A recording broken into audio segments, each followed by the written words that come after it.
The gate was gone. Not swung open, not latched wrong. Gone, post, hardware and all. The cedar frame my father had helped me picture before his hands got too stiff to hold a pencil.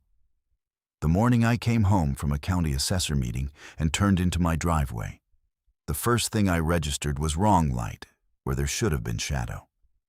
Then I registered Cleo, my 12-year-old shepherd mix, sitting in the open gap between the posts, with her head low and her ears flat, like she was guarding something that wasn't there anymore. I sat in the truck for a moment. I counted the hinges on the left post, still there, bent out where the hardware had been pried away. I looked at the concrete pad, where the gate's bottom rail had rested for 7 years. A few cedar splinters, some scuff marks. No note, no door tag. Nothing on the posts except the ghost of the hardware. My phone was already in my hand. The county sheriff's deputy arrived about 40 minutes later. A tall man named Grayson, one I'd worked alongside years ago when I was still doing field surveys for the county office. He walked the gap the same way I had, hands in his pockets, looking at the hinges. "Somebody took it clean," he said. "Somebody from the HOA," I said. He wrote that down. He asked me if I wanted to file a report. I told him I did, and I told him what I suspected had happened. And I told him that before we were done, the people who took my gate were going to wish they had read one document before they picked up a crowbar. Grayson gave me the look that good deputies give when they think you might be right, but they are not going to say so yet. Here is where I need to stop for a second, because if you just tuned in and that scene is confusing, you're going to need what comes before it. The gate itself is almost beside the point. The gate is a symptom of something much larger, which is what happens when an HOA decides it has authority it never actually had. And nobody in that organization bothered to check a single document before they started acting on that authority. Stick with me. The document I eventually produced in front of that board explains everything. And by the time we get there, I think you are going to understand exactly why Renata Follis went very quiet in a room full of her neighbors.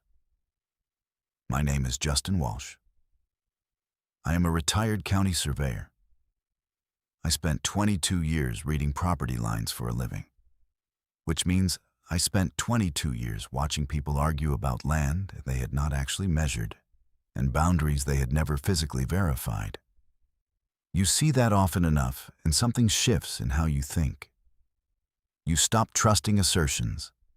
You start trusting corners, pins, recorded plats, and the county clerk's index. That shift is the reason I am able to tell this story the way it ended, rather than the way Renata expected it to. My father, Raymond Walsh, bought the corner lot at the far edge of what was then an unincorporated stretch of the county back in 1997. It was a quiet piece of ground, not remarkable to anyone else. About 0.73 acres of mixed oak and cleared lawn that sat at the end of a gravel lane where the pavement stopped. He used it for a work shed and a garden. He used it for fishing in the creek that ran along the back property line. He left it to me and my older brother Dale when he died in 2010. And when Dale decided he did not want to manage a piece of property that small, I bought out his half, recorded the deed in 2011, and paid the county transfer fee on a rainy Tuesday morning. While Dale stood next to me at the clerk's window, saying he thought I was getting the short end. Dale was never one to think long. He wanted his money, and he had made up his mind. I was fine with that. I wanted the land. I put the work shed in better shape and eventually built a small additional structure at the back of the lot for storage. I kept my father's garden plot going for a few seasons, and in 2016, I installed the cedar gate. It sat at the end of the driveway apron, right on the surveyed boundary line I had pinned myself. 8 feet of cedar frame, a double hinge system on the left post, a sliding bolt on the right. Nothing elaborate, nothing that blocked a public right-of-way. It sat on my property, between two posts I had set in concrete on my property, on a line I had measured myself and could have drawn from memory. Cleo was 5 when I built that gate. She learned the sound of the bolt sliding and would walk to it on her own when she wanted back inside. 12 years old at the time of this story, she still did it. Some things a dog will not forget. The Sycamore Ridge HOA formed in 2014. The developers who platted the surrounding subdivision had done a clean job of the paperwork on most lots in the area, and the HOA absorbed those parcels through the standard CC&R covenants recorded with each deed. What the developers had not done, and what I would confirm later by pulling every recorded instrument at the county office, was extend those covenants to my lot. My parcel had been deeded in 2011. The HOA's plat was recorded in 2014. My lot sat at the corner of the plat boundary, adjacent to the subdivision, but never inside it. Nobody from the HOA ever asked me to sign a covenant agreement. Nobody from the developer ever approached me about annexation. As far as the recorded instruments were concerned, my 0.73 acres was its own island, sitting next to Sycamore Ridge without being part of it. That detail never mattered for years. I was a neighbor in the practical sense. My lot backed against one of their streets on the east side. My gate faced their entrance. We were geographically adjacent. I mowed my lawn. I maintained my fence line. Nobody had any particular reason to bother me, and I had no particular reason to bother anyone. Then Renata Follies got elected HOA president in 2022. I heard about the election from Dale, who had bought his own lot inside the subdivision 3 years earlier and was therefore a dues-paying member. He mentioned her at Thanksgiving that year. Said she had run on an aesthetic standards platform. Said she had plans for the look of the neighborhood. I nodded and passed the rolls. I did not think my gate had anything to do with her plans. The letter arrived in January 2023. It was printed on Sycamore Ridge HOA letterhead, addressed to me by name, and signed by Renata Follies, HOA president. It stated that my cedar gate was not in compliance with community appearance standards as defined by the CC&Rs, specifically that the gate's design did not meet approved material specifications and that its placement at the property boundary created an inconsistent visual line along the street. It requested that I either modify the gate to meet standards or remove it within 30 days, and it cited the relevant section of the CC&Rs by number. I read it twice. Then I pulled my recorded deed out of the fireproof box in my office closet. I pulled the plat map the developer had filed in 2014. I spread both documents on the dining room table and confirmed what I had suspected the moment I read the letterhead. My parcel number did not appear anywhere in the plat boundary. My deed contained no reference to Sycamore Ridge CC and RS. I had never signed an annexation agreement. I was not a member of the HOA, and the CC and RS they were citing had no legal mechanism to bind my property. I called my brother Dale that evening. He answered on the second ring. "You get a letter from the HOA?" I asked. "About your gate?" he said. "Yeah, Renata mentioned she was sending one. Justin, it might just be easier to paint it or something." "Dale," I said, "I'm not a member of the association." There was a pause on his end. "What do you mean?" "I mean, my lot is not inside their plat. Never was. Pull the recorded plat at the county site and look at where the boundary runs. You'll see it." He went quiet again. I could hear him clicking something on a keyboard. He said he would look at it later, and we hung up. In February 2023, I responded to Renata's letter in writing. I kept it short. I stated that my parcel was not included in the Sycamore Ridge plat boundary as recorded in 2014, that my deed contained no reference to the CC and RS, and that I had not executed any annexation agreement. I noted that I was therefore not subject to the community standards she had cited. I attached photocopies of the relevant pages from the recorded plat and from my 2011 deed. I sent it certified mail and kept the return receipt card when it came back signed. I did not hear back for 3 weeks. When I did hear back, it was not another letter. It was Renata herself, standing at my gate on a Wednesday afternoon in early March when I pulled in from a grocery run. She was wearing a pale blue polo shirt, and she had a clipboard pressed against her forearm the way a person carries a shield. She was smaller than I expected from the letterhead. Late 40s, maybe. Dark hair, good posture. "Mr. Walsh," she said as I stepped out of the truck, "I received your response and I want to talk to you about it." "Okay," I said. "The board has reviewed your letter and we don't agree with your interpretation.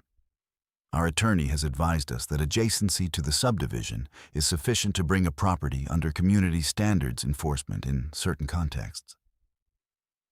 I looked at her for a moment.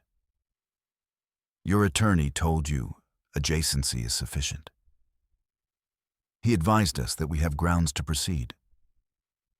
Did he pull the recorded plat?" She shifted the clipboard. "We're proceeding with the violation notice," she said. And she reached into a folder on the clipboard and took out a printed sheet, folded once, and pushed it into the gate's bolt housing without quite meeting my eyes. I let her finish. I took the notice after she walked back toward her car, which was a white SUV that looked like it had never been on a dirt road. I read it standing at the gate.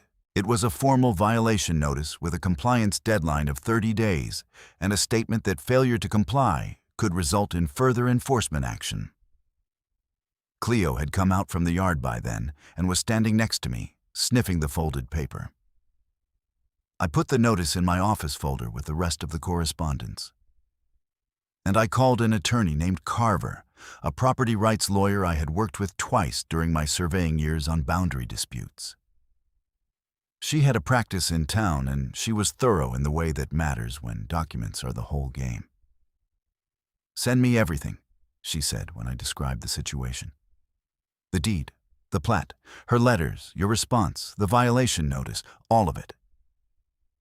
I sent her the full file the next morning. April arrived with warm weather and a new set of complications. I came home from an assessor meeting on April 14th to find the gap where my gate had been. I have already told you what that looked like. What I have not told you yet is that while I was standing in my driveway calling the sheriff, Dale was walking up from his lot 2 houses down, having seen a white pickup with a trailer leave my property an hour earlier. "I thought they were doing some kind of work for you," Dale said. He stopped at the post line and looked at the hinges. "Who was it?" "Best guess, Marcus Boyle," I said. Marcus was the property manager the HOA had retained about 6 months earlier. A compact man with a measuring tape always clipped to his belt. Dale had mentioned him a few times as someone who showed up with a truck when the board wanted physical things done. "He can't just take your gate," Dale said. "No," I said. "He can't." Grayson, the deputy, filed his report and told me plainly that civil conversion of personal property was a matter for an attorney and a civil court, not for his office at that specific moment, though the report would be useful. He also noted quietly that if I knew where the gate was, a civil attorney could move quickly. He was right on both counts. I called Carver that evening. She had already reviewed most of my file, and when I told her what had happened, there was a pause, and then the sound of her setting something down on her desk. "They removed the gate physically," she said. "Took it off the hinges, loaded it on a trailer. Without notice, without a court order. Without anything," I said. She was quiet for a moment. "Justin, that is not an HOA enforcement action."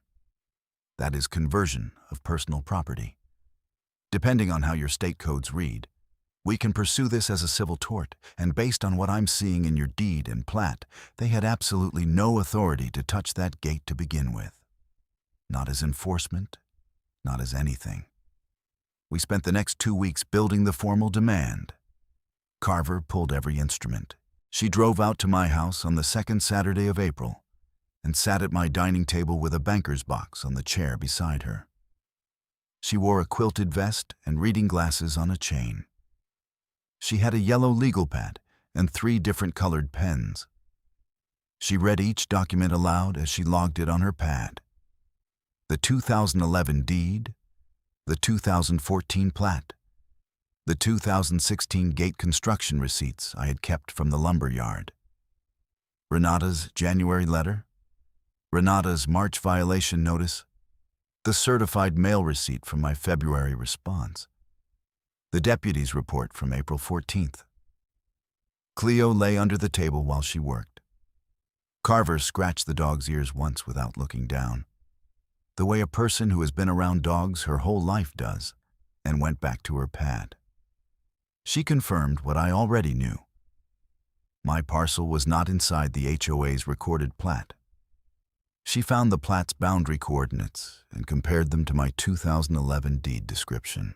She used a small architectural ruler from her own bag to overlay the two on a single sheet. The line came down to a measurement of inches at the northeast corner. My lot was adjacent, separated by a 6-inch gap in the official plat line at the northeast corner. She wrote that down on the legal pad and drew a circle around it with a red pen. She said, "Justin, this is a clean exclusion. You can pull this on a screen at the county clerk's office in 20 minutes and read it the same way." I told her I'd already read it the same way. She said, "Good. We need the same reading from a court if it comes to that, and from your own attorney for the file." She wrote down the boundary coordinates on her own page. Northing and easting figures to the 3rd decimal. She said the figures were what mattered when an attorney for the other side tried to argue ambiguity. I had never signed a covenant. I had never paid dues. I had never received, much less accepted, any documentation annexing my property to Sycamore Ridge. The HOA had sent violation letters to a property they had no jurisdiction over. They had posted a physical notice on a gate that did not belong to their enforcement authority. And then they had removed that gate, a piece of personal property with no recorded HOA interest attached to it, without notice, without a court order, and without any legal basis whatsoever. Under state civil code, the removal met the definition of conversion. The taking of another person's personal property without consent, depriving the owner of its use and possession. Carver wrote the statutory citation across the top of her pad in block letters and underlined it twice. She said, "That citee is what I will lead with in the demand letter. The HOA's attorney will read it before he reads anything else. He will know what it means." I asked her how she expected him to respond. She said the careful response was the one we wanted. She said, "If he writes back arguing adjacency, he is in trouble. If he writes back trying to negotiate without disputing the exclusion, he is signaling settlement. Either way, he is telling us what he sees." She closed the banker's box and tightened the elastic across the lid. Cleo sat up at her feet for a moment as Carver stood. Carver said, "Walk me to the door. I want to see the post line." We walked out together. She stood at the right post for about 30 seconds without saying anything, looking at the hardware holes and at the concrete pad. Then she said, "They cut the lag bolts. They didn't unscrew them." I said I had noticed that on the day. She said, "It tells you about the haste. It will also tell a judge." Carver sent the civil demand letter on May 9th, 2023. $17,000, addressed to the HOA board, to Marcus Boyle by name, and to their retained attorney. The demand outlined the conversion claim, cited the recorded instruments showing my parcel was outside the plat, attached my deed, attached the plat boundary map with a markup showing the parcel exclusion, and noted that the HOA's continued refusal to acknowledge my property's status and return or replace the gate would result in civil litigation. I made sure Dale got a copy. He read it at my kitchen table on a Saturday morning with his coffee going cold. $17,000, he said. That covers the gate, the hardware, the attorney fees to date, and compensatory damages for the unlawful taking, I said. Carver said we could go higher in court. Dale set the letter down. He had the look of a man recalculating something he thought he had already figured out. I told you to just paint it, he said. I know you did, I said. The HOA's attorney responded within 10 days, and his response was careful in a way that told me he had actually read the plat. He did not dispute the parcel exclusion. He did not claim the CC&RS applied to my lot. What he did was argue that the gate removal had been undertaken in good faith as an enforcement action, and that the board's position was that the matter could be resolved through a mutual agreement on aesthetic standards going forward. Carver's response to that was about 4 paragraphs long and contained the phrase, willful disregard of recorded instruments, 3 times. The HOA board called an emergency meeting for the second Thursday in June 2023. I was invited, in writing, which was a small and specific kind of justice, because Renata had never bothered to send me a meeting notice before she started posting violations on my property. The meeting was held in the common room of the subdivision's small clubhouse, a carpeted space with folding chairs set up in rows and a projector screen that nobody was using. There were maybe 30 residents in the chairs when I arrived. Dale was near the back, which told me he had come early and taken a position that gave him room to think. Marcus Boyle was seated at the board table next to Renata, which I noticed because it was the first time I had seen him at one of these meetings, rather than operating at a remove. I sat in the front row. I had a folder with me. The folder contained my 2011 deed, the recorded plat with Carver's boundary markup, a photograph of the gate as installed in 2016, a photograph of the empty posts taken the evening of April 14th, and a copy of the formal demand letter. Renata opened the meeting in the way that HOA presidents open meetings when they know the ground has shifted, but they have not decided how much to admit. Measured. Procedural. She announced the agenda. She acknowledged there was a matter involving a neighboring property that required discussion, and she invited me to speak. I stood up. I introduced myself. I said I was a retired county surveyor, which I mentioned not to impress anyone, but because it explains why I knew exactly what I was about to show them. I opened the folder, and I laid the plat map on the table in front of Renata. Carver's markup clearly visible. I laid the 2011 deed next to it. This is the recorded plat for Sycamore Ridge, I said. And this is my deed. If you look at the boundary coordinates on the plat and compare them to the parcel description in the deed, you'll see that my property is not inside this subdivision. It was never incorporated. I never signed a covenant agreement. The CC&Rs do not bind my lot. The room was quiet, not the polite quiet of people being patient, the particular quiet of people recalculating. Renata looked at the map. She looked at the deed. She looked at the markup. Her clipboard was on the table in front of her, and she was not touching it. The board was advised, she started. Your board was advised based on adjacency, I said. Adjacency is not annexation. A recorded covenant is the instrument that binds a parcel. There is no recorded covenant on my lot. Your attorney did not check the plat before your board sent the first violation letter. Nobody checked it before the violation notice was posted on my gate. and nobody checked it before Marcus Boyle removed my gate from my property without my consent, without notice, and without a court order. Marcus shifted in his chair. It was a small movement, but I clocked it. A man in the third row, a neighbor I recognized from the street, raised his hand. "So the HOA has been sending violation notices to someone who isn't a member?" "Correct," I said. Another resident near the window said, "And they removed his gate?" "They did," I said. "My attorney has characterized it as conversion of personal property under state civil code. The demand letter has been delivered. The amount is $17,000. Renata was looking at the table. The HOA's attorney, who had arrived late and was standing near the door, had gone very still. The board's treasurer, a man named Roger, leaned over and said something quietly to Renata. She shook her head once, a short motion, like she was trying to stop a particular thought from arriving. The meeting ran another 40 minutes. Most of it was the HOA's attorney walking the board through the practical reality of their situation, which I did not need to be there for, but found instructive.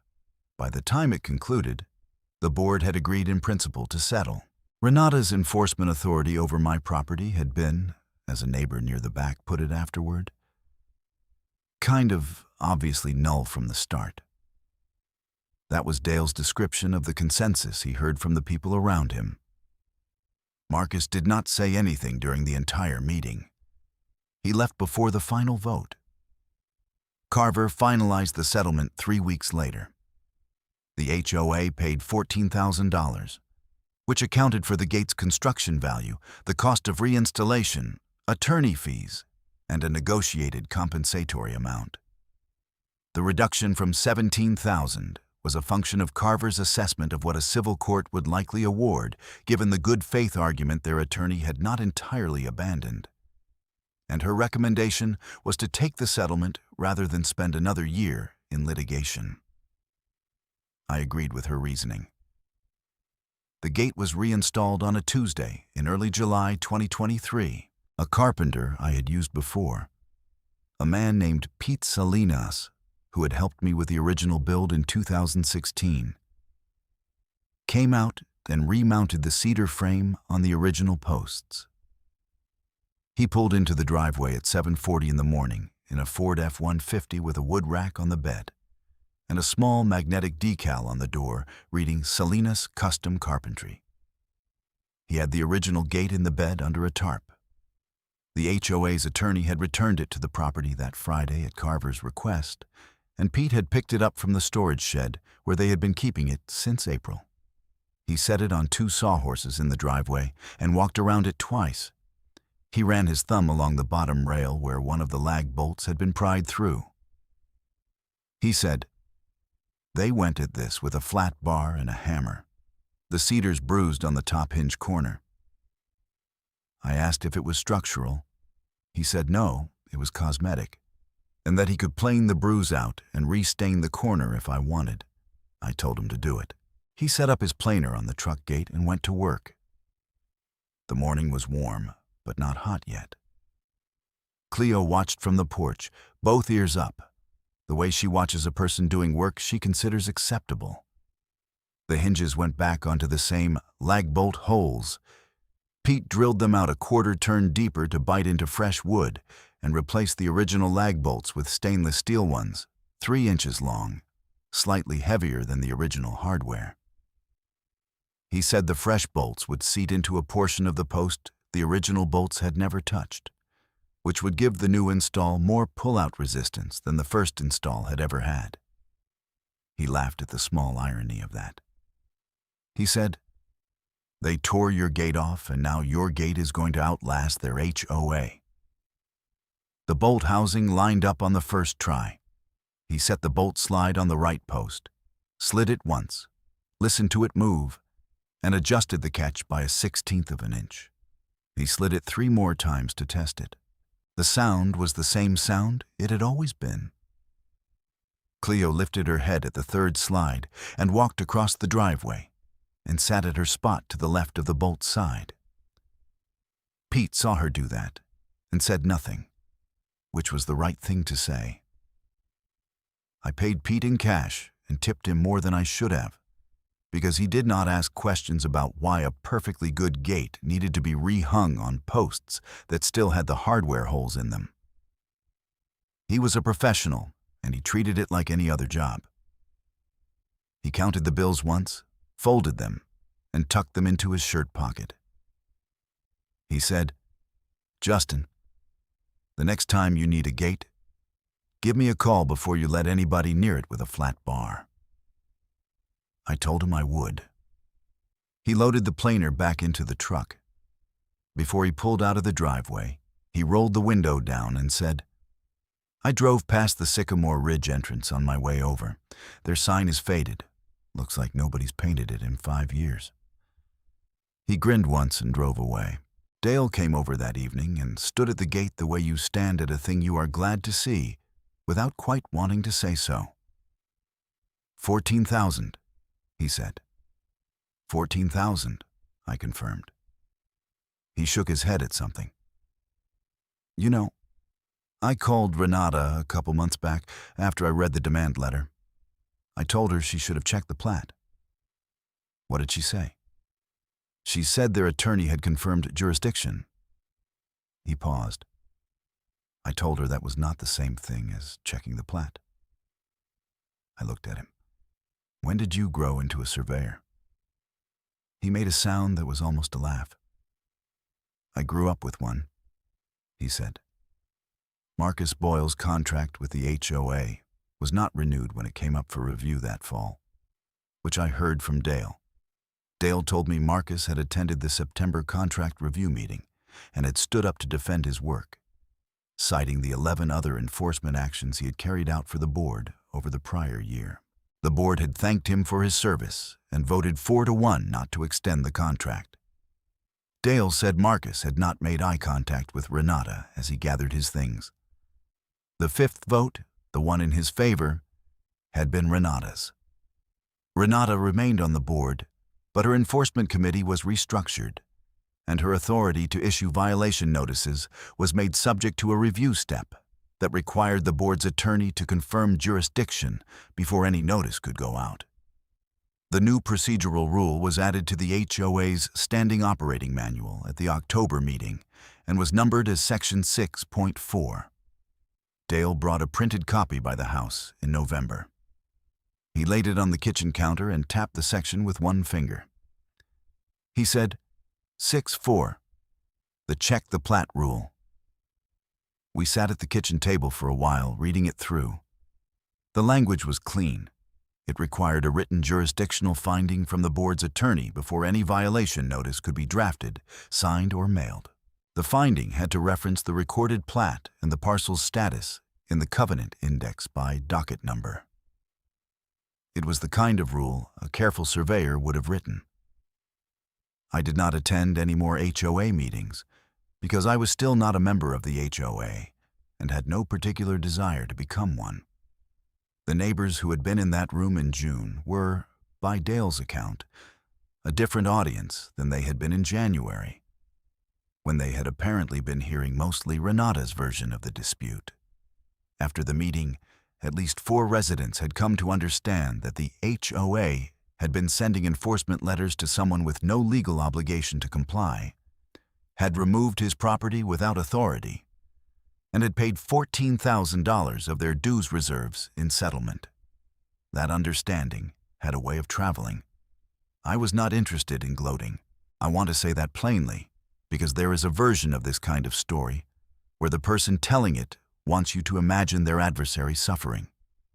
And that has never been my inclination. Renata Fallis had operated from a position of genuine certainty that her role gave her the authority she was exercising. She had been badly advised, and she had not verified the documents she should have verified before she acted. But I believe she thought she was doing her job. The part that cost her was not the belief. The part that cost her was the habit of never checking. Every surveyor I've ever worked with knows that a line on paper and a line in the ground are not the same thing until you go measure it. The same principle holds for authority. A role and a legal mandate are not the same thing until you go pull the recorded instruments. I have told this story a few times since it settled. I told it to my brother Dale, who already knew most of it. I told it to Pete the carpenter, who asked while we were rehanging the gate. I told it once to Grayson the deputy, who ran into me at the hardware store and asked how the gate situation had resolved, and who listened to the full version and said, "They paid $14,000 because nobody checked the plat." I confirmed that they had. He nodded like a man filing information in a place he would remember. What I can tell you, if any part of this situation rhymes with something you are dealing with, is that the first thing you do is pull the recorded instruments. Not the HOA newsletter, not the violation letter, not the attorney's assertion. The actual recorded deed, the actual filed plat, the actual covenant document with your parcel number on it. Your county clerk's office indexes all of it, and in most counties you can pull it online in under an hour. If your parcel is not in the plat boundary and you have not signed a covenant, that is a documented fact, not an opinion, and it is worth knowing before you paint your gate or take your fence down. The gate sits where it always has. At the end of the driveway apron on the surveyed line, my father and I had walked together before he got sick. The cedar has weathered another season, going the gray-silver color that cedar goes when it has been outside for a few years. The hinges are the same ones Pete remounted in July 2023, and the bolt slides the same way it always has. Cleo figured it out within about 10 minutes of the reinstallation. She walked the perimeter of the yard in her deliberate old dog way, came back to the gate, sniffed both posts, and then sat down in her spot to the left of the bolt side, which is where she has always preferred. She is 12 years old, and she has her routines, and she does not care particularly for interruptions to them. I made coffee the next morning and took it to the porch and sat in the wood-slatted chair that has been in the same place on that porch for as long as I have owned the lot. The morning was clear and cool enough that the mug put a small curl of steam against the air. Cleo came and settled at my feet, her chin on her front paws, both of us looking out at the driveway and the gate and the line of oak trees along the east fence. The gate was exactly where it was supposed to be. Dale walked over about an hour later, hands in his pockets, moving at the pace of someone who has thought something through and arrived at the end of it. He came up the porch steps and stood there for a moment, looking at the gate the same way I had been. "You know what I keep coming back to?" he said. "What's that?" She never looked at the plat. "No," I said.